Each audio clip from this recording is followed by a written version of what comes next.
think you're going to have an incredible 5 years here. Before I talk about solar, I wanted to answer the question, why am I excited about solar? And why have I spent the last 12 years of my research working on nanostructured solar cells like this one? And I'll talk about the cell a little bit later. So there's two parts there. There's the nanostructured and there's the solar cell. And you know, a lot of my interest comes back to the same time in my life when I came out to California to go to graduate school. There were two things that I was extremely passionate about. And one was what we now call nanotechnology. We didn't even have that word back in 1994. But my professors at Princeton had told me that that was going to be the future of material science, and that getting materials to just naturally form patterns like this was going to be very important, and that a lot of important materials were going to get better when we could pattern them at that length scale. And they told me that the tools were coming along that were going to allow us to do the patterning and to see it. Things like the atomic force microscope were coming along. And so I got very excited about nanotechnology. And mostly I do it simply because it's fun. I enjoy it.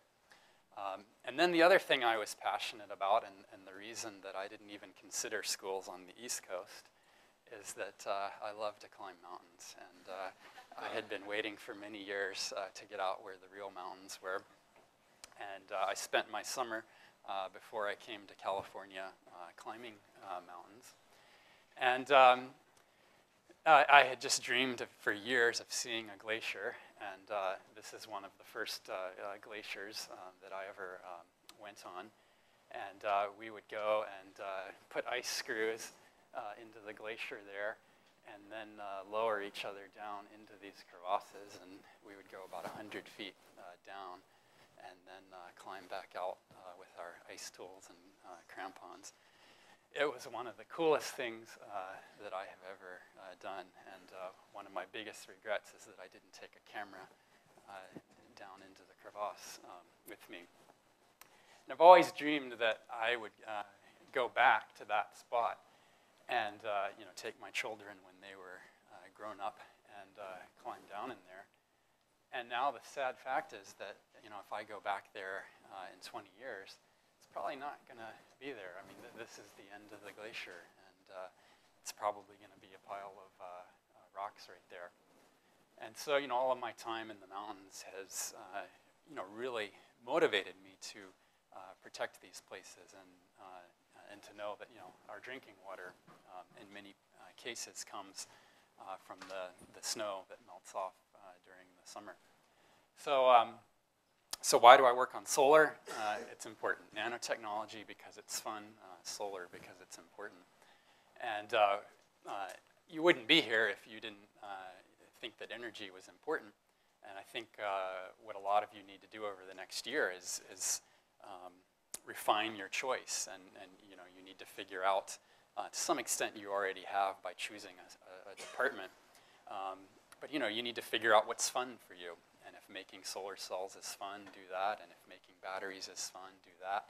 And if policy is more exciting for you, then go into that area. And hope you can all find something that you'll have as much fun with as I've had making the solar cells. So now let me say a little bit about what we need to do with solar. I think you've over the week, You've talked about what we would have to do to stabilize carbon emissions, and my hope is that solar can provide about 10 terawatts of power. That would make a really significant impact on solving the energy problem if we could do that. And some of the things we would need to do, we would need to grow the industry at about 35% per year. If we could steadily do that, we would have 10 terawatts by 2030. And we've been doing more than that. We've been averaging about 42% per year. We've had years where it was even 85%. As we do this, we can't run out of essential materials. And in a little while, I'm going to talk about cadmium telluride cells, copper indium gallium selenide. currently, with the known reserves, we don't have enough tellurium or indium to put up those kind of numbers. That's not to say that if geologists explored, they wouldn't find them. But we would either need to find more or we would need to come up with other material systems.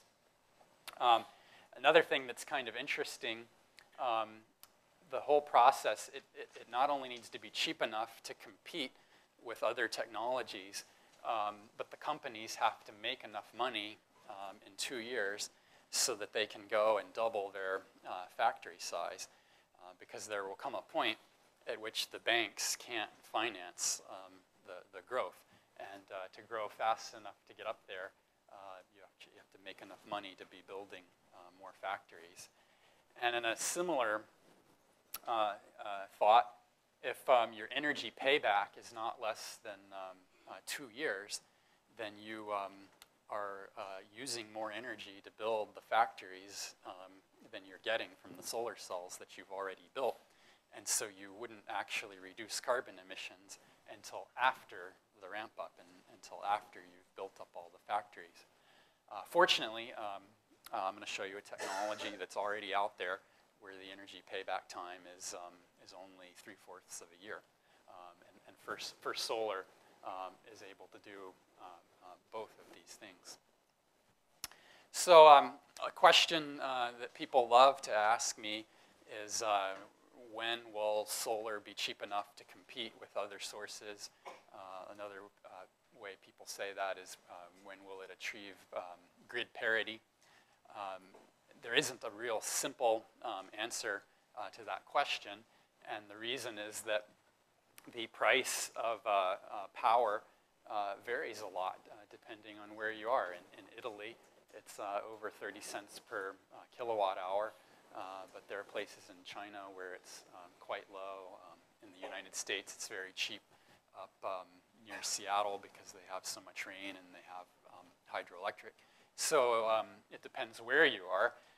And then, of course, how much electricity you're going to get from a solar cell. That also depends on where you are. We have more sun here in California than up in Seattle. Seattle would be a horrible place for both reasons to put in solar. Incidentally, Germany would be a horrible place to put in solar, but that's where we put in about half of the world's solar cells, but that's for policy reasons.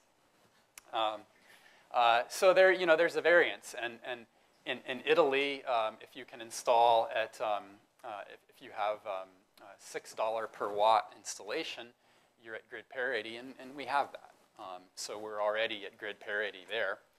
Another thing, and I won't go too deep into the economics, but the price of electricity varies during the day. It's more expensive in the afternoon when more people need electricity, and that's, of course, when solar provides it.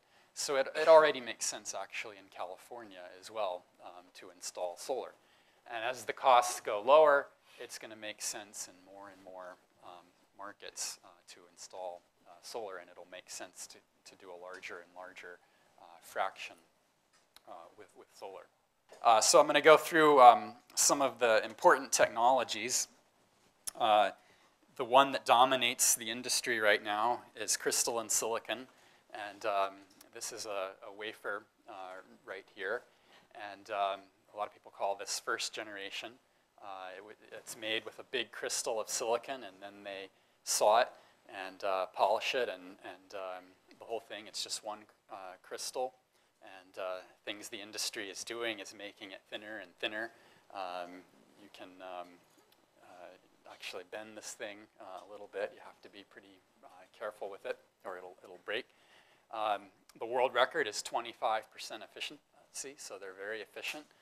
The ones you buy tend to be more like 16% efficiency. One of the interesting things that's happened, China has really stormed in and dramatically lowered the costs. And the number one company in the world now is Suntech. And actually the founder of that company is going to speak here in the next month, and I'll give you the date for that in a little while. Another thing that's fascinating right now, these are selling for $1 per watt. It costs $1.50 per watt to make them. So the companies are losing money, but they're willing to do it. They're hoping to dominate the market and put other people out of business and keep it. Then the second generation technology is right here. This is a first solar module. I would argue that this is the best module in the world right now. These sell at 75 cents per watt. The idea is to put a very thin film of semiconductor on glass so that you don't use as much expensive material. First Solar has a very fast way of putting it down. And this is about 11.5% efficient module.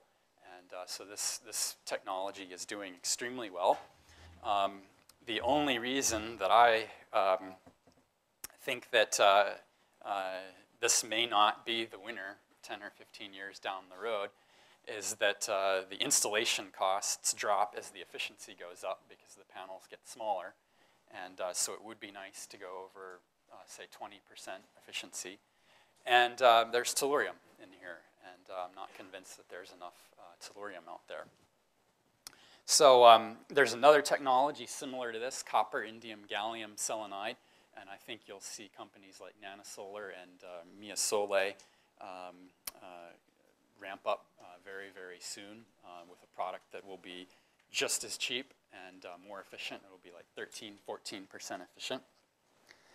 Here at Stanford, Bruce Clemens and Stacy Bent are working on a material, copper zinc tin sulfide, and it's very, very similar to copper indium gallium selenide, which has a world record efficiency of 20%. But all of those elements are abundant. And so you could scale this up and maybe do 10 terawatts with it. The stack that they make is just like a SIG solar cell, but they replace one layer with CZTS. This is the sputtering chamber that one of Bruce Clemens' students uses to make these cells. And here you see the progress over time. There was just one group that used to do this, and they were attracting almost no attention at all, just slowly bringing the efficiency up. And then about 2–3 years ago, people started to get excited about this. The Clemens group started to work on it. And you see the efficiency here at Stanford climbing very rapidly. Let's hope that they can stay on that trend. And they are so close to getting the world record, holding off on publishing a paper, hoping they're going to punch over IBM's record and hopefully go over 10% and then onward. Yeah, here's the number of publications on CZTS just starting to take off. So if you wanted to get into something in the early phases, this could be a good area. Stacy Bent's group deposits the same material, but they use a solution process. They put down various layers of the materials and anneal them and get them to all mix together. So what I do research on is making solar cells with molecules. And we use things like copper phthalocyanine, which are already used in car paint. That molecule, is 100,000 tons of it are made per year. It's used in blue car paint. And it would only cost 17 cents per meter squared used in a solar cell. So the materials costs would come way down. There are no rare elements in here. We can spray this stuff in a roll-to-roll coating machine. And this is an example of a flexible solar cell module made with polymers. And so now you see how it can be very light, very flexible, potentially a lot easier to install. If you want to come up later, you can see how heavy the more conventional modules are. And you can imagine things like before you finish this, before you seal the second sheet of glass on, you could slide this in, and if we put a transparent electrode on here, you could stack two cells and have one harvest the high energy photons and one get the lower energy, and you can get more energy out when you do that. So those are some of the things that, that we're excited about. We have a big center here. We probably have about 75 students that work in one way or another on organic solar cells. Some of the things we do is we self-assemble these structures. We figure out how the molecules pack. It's a little bit like getting the structure of a protein.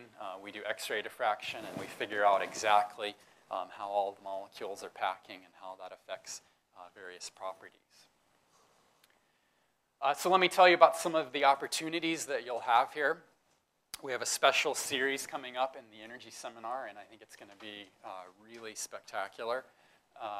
We're going to have Eli Jablanovic talk about, I'll be done very soon. He's going to talk about the work from a new company, Alta Devices, that's getting a lot of attention. And they make very high-quality gallium arsenide solar cells, lift them off the wafer, and then reuse the wafer to grow another one.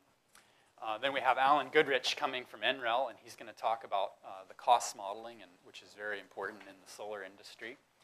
Then we'll have the founder of Suntech tell you a really, really remarkable story of how he founded that company and give you some insight on how they've been able to lower cost so much. And then Dick Swanson, he was a professor here at Stanford and left in the early 90s to found SunPower. And he's going to tell you about opportunities in the solar industry. There are a couple courses you could take here.